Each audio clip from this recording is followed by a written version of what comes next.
Et merci de nous rejoindre sur Futur TV pour cette édition écourtée. Michel Sleiman dénonce les bombardements syriens sur El Sel, dans l'est du Liban, comme une atteinte à la souveraineté libanaise. Le chef de l'État, qui est au Nigeria dans le cadre de sa tournée africaine, a chargé le ministre des Affaires étrangères, Adnan Mansour, de remettre une lettre de protestation au régime syrien pour éviter une réédition de cet incident. L'aviation syrienne a bombardé hier une zone inhabitée proche de la frontière libanaise sans faire de victimes. 4 roquettes ont été tirées près de la ville de El Sel, dans la vallée de la Bekaa. Une violation qui intervient quelques jours après la menace de Damas de s'en prendre aux insurgés syriens qui cherchent à se réfugier au Liban avant de s'infiltrer en Syrie. Et puis, si Damas continue de démentir l'incident, le département d'État américain a confirmé que des avions militaires syriens ont bien, pour la première fois, mené des raids sur le nord du Liban. La porte-parole, Victoria Nuland, a qualifié ce bombardement d'escalade significative dans les violations de la souveraineté territoriale libanaise, dont la Syrie se rend coupable. La France a, elle aussi, dénoncé une escalade ainsi qu'une nouvelle et grave violation de la souveraineté du Liban. Le Liban a connu ces dernières 24 heures sa pire situation sécuritaire depuis 8 ans. Voilà les mots du commandant en chef de l'armée libanaise. Après les attaques coordonnées contre 4 chefs sunnites à Beyrouth, le général Jean Ahouaji a déclaré au quotidien Safir que ce qui s'est passé montre bien où peuvent mener les tensions confessionnelles et politiques. Il a appelé les politiciens et les responsables religieux à combattre tout ce qui pousse à la discorde dans le pays et à renforcer l'unité intérieure pour que l'armée s'occupe des frontières. Et une délégation du Conseil supérieur chiite s'est par ailleurs rendue à Dar el-Fatwa pour condamner les attaques perpétrées dimanche soir contre les 4 chefs sunnites. La délégation a rejeté toute forme de discorde entre les Libanais et appelé les responsables politiques à cesser tout discours sectaire, soulignant l'urgence du dialogue national.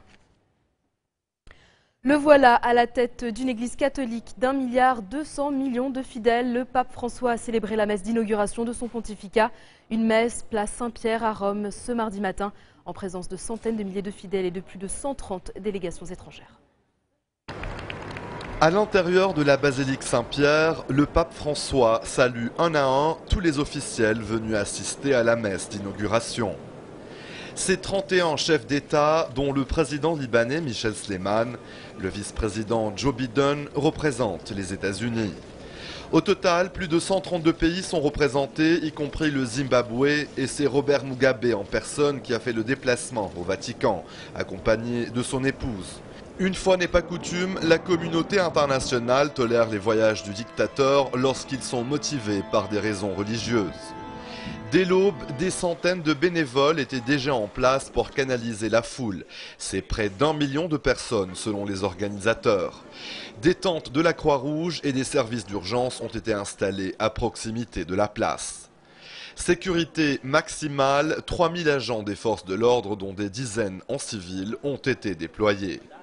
Au son de trompettes triomphales, la voiture du pape fait plusieurs fois le tour de la place Saint-Pierre colorée de drapeaux de tous les pays du monde. Le souverain pontife salue la foule. Il est même descendu de son véhicule pour caresser le visage d'un handicapé. Avant la messe du commencement de son ministère pétrinien, le pape François a prié à la tombe de Saint-Pierre aux côtés des patriarches des églises orientales et des archevêques majeurs. La messe d'installation du nouveau pape s'est déroulée sur le parvis de la basilique Saint-Pierre, à l'endroit où, selon la tradition, l'apôtre Pierre fut martyrisé. Dans son homélie, le souverain pontife demande de respecter toutes les créatures. Il invite à suivre l'exemple de Joseph pour accueillir les plus humbles, les plus pauvres, les plus faibles.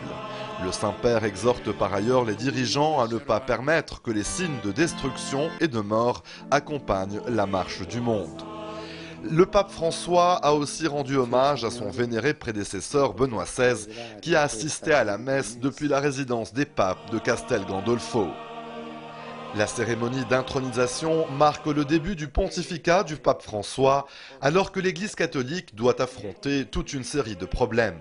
Chute de vocations religieuses, demande de réformes sur les questions de mœurs, célibat des prêtres, union homosexuelle.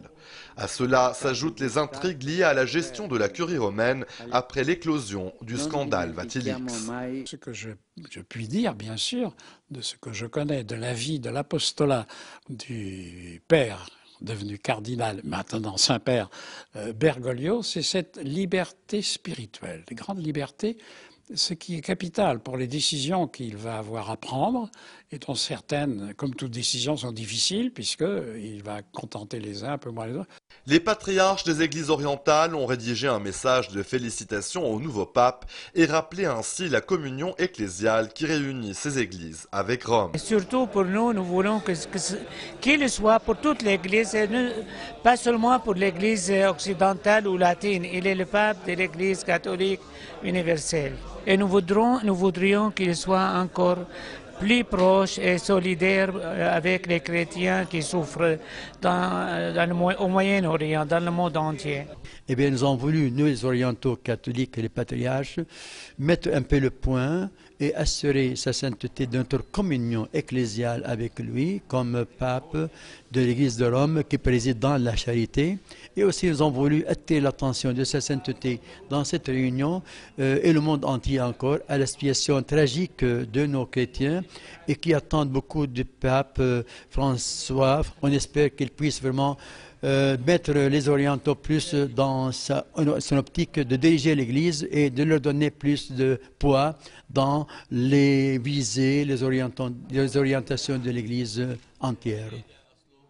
Même après la messe, la place Saint-Pierre ne désemplit pas. Les pèlerins venus des 4 coins du monde expriment leurs souhaits.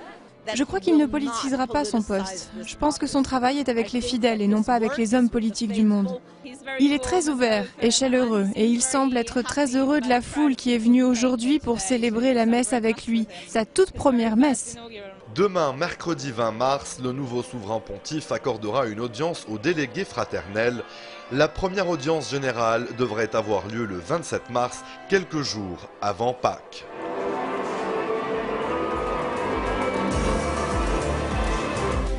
C'est la fin de ce journal. Merci de votre attention. Retrouvez-nous tous les jours à 16h40, heure de Beyrouth.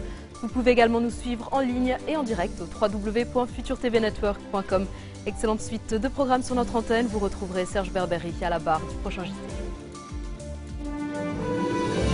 14 أذار حتى نحقق الحرية التي ننشدها جميعا.